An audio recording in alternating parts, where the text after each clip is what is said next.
Para ulama dan kiai-kiai yang tawadhu merupakan pewaris para nabi. Para ulama yang pernah bertemu dengan Rasulullah Shallallahu Alaihi Wasallam. Nabi Muhammad Shallallahu Alaihi Wasallam bersabda, "Barang siapa melihatku dalam mimpi, maka sungguh ia telah melihatku secara benar. Sesungguhnya setan tidak bisa menyerupai bentukku. Barang siapa yang berdusta atasku secara sengaja, maka ia telah mengambil tempat duduk dalam neraka." Hadis riwayat Bukhari dan Muslim. Berikut adalah daftar 5 kiai Indonesia yang pernah bertemu. Yang pertama, Kiai Haji Thaifur Mawardi. Beliau adalah ulama karismatik, alim, zuhud, asal Kedungsari, Purworejo, Jawa Tengah. Beliau adalah santri senior Abuya Sayyid Muhammad Alawi Al-Maliki Al-Hasani di Makkah Al-Mukarramah. Kiai Haji Thaifur Mawardi sangat terkenal kewaliannya sebagai seorang yang ahli bertemu Kanjeng Nabi Muhammad Sallallahu Alaihi Wasallam. Suatu hari ketika beliau tertidur, tiba-tiba terbangun dan berkata kepada salah satu pendereknya, "Mas, aku baru saja menyisir rambut Kanjeng Nabi," sambil mengeluarkan air mata. "Masya Allah, Mas." Kisah lain beliau yang luar biasa adalah Bi'ru Thaifur, yaitu nama sumur yang Abuya Sayyid Muhammad Alawi berikan karena jasa Kiai Haji Thaifur Mawardi yang membuat sumur pondok setelah bermimpi bertemu Rasulullah Shallallahu Alaihi Wasallam. Yang kedua, Kiai Haji Maksum Lasem. Beliau adalah ayahanda Kiai Haji Ali Maksum Kerapiak Yogyakarta yang sangat alim dan waro. Semasa mudanya Mbah Maksum gunakan untuk mondok ke beberapa ulama Nusantara, salah satunya Kiai Haji Hashim Asy'ari. Setelah mondok, beliau sibuk berkarir menjadi seorang pedagang. Namun beliau seringkali bermimpi bertemu Rasulullah Shallallahu Alaihi Wasallam. Bahkan ketika di stasiun Bojonegoro, beliau tidak hanya bermimpi, melainkan bertemu dengan Rasulullah antara tertidur dan terjaga sembari menerima pesan dari Kanjeng Nabi, "La khaira illa fi nashril ilmi." Tidak ada kebaikan lebih utama dari menyebarkan ilmu.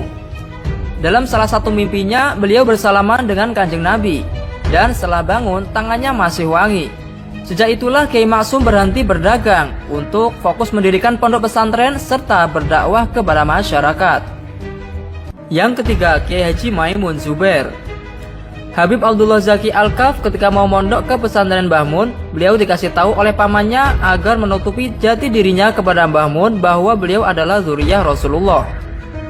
Sesampainya di pondok, Habib Zaki sowan kepada Mbah Maimun Zubair dengan menyembunyikan identitas aslinya.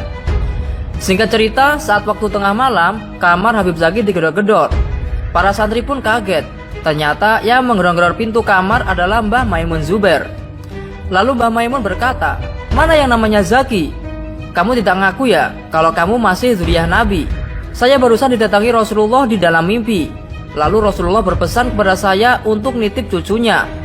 Kalau kamu masih tidak mengakui zuriyah Nabi, pilih mana, mondok di tempat saya atau keluar dari pondok." Yang keempat, Kiai Haji Umar Syahid. Beliau adalah ulama sepuh Pacitan, Jawa Timur. Kiai Haji Umar Syahid dikenal dengan sebutan Mbah Umar Tumbu karena beliau sering kesana kemari berjualan tumbu untuk membangun masjid di seluruh penjuru Indonesia. Ada amalan istimewa yang dimiliki oleh Mbah Umar Syahid sehingga ia bisa bertemu dengan Rasulullah Shallallahu Alaihi Wasallam. Amalannya membaca Yasin sebanyak 40 kali sehari semalam. Pernah juga ketika ditanya berapa kali membaca sholawat, beliau jawab, tidak pernah berhenti sholawat hingga bermimpi bertemu dengan Nabi. Kiai Umar sejak kecil memang dikenal seorang yang aneh, di mana memang untuk menutupi kalimatnya. Yang kelima, Kiai Haji Hamid Pasuruan. Pada suatu hari, Kiai Hamid Pasuruan mengadakan peringatan Maulid Nabi, mengundang para masyayikh. Di antaranya adalah Kiai Asngat Syamsul Arifin Situbondo. Tibalah saatnya saat berdiri Mahlul Qiyam. Semua yang hadir pada berdiri, hanya Kiai Hamid yang tidak berdiri. Semua tamu yang jumlahnya ribuan terheran dengan sikap Kiai Hamid. Setelah selesai acara, Kiai Asngat menegur Kiai Hamid kenapa ketika Mahlul Qiyam tidak berdiri. Lalu Kiai Hamid menangis terseduh sambil menjawab, "Saya tidak punya daya untuk berdiri sebab Kanjeng Nabi berdiri tepat di depan saya. Saya merasa kehabisan akhlak, jangankan ilmu, ibadah dan mujahadah saya, dari pakaian pun saya malu bertemu Kanjeng Nabi."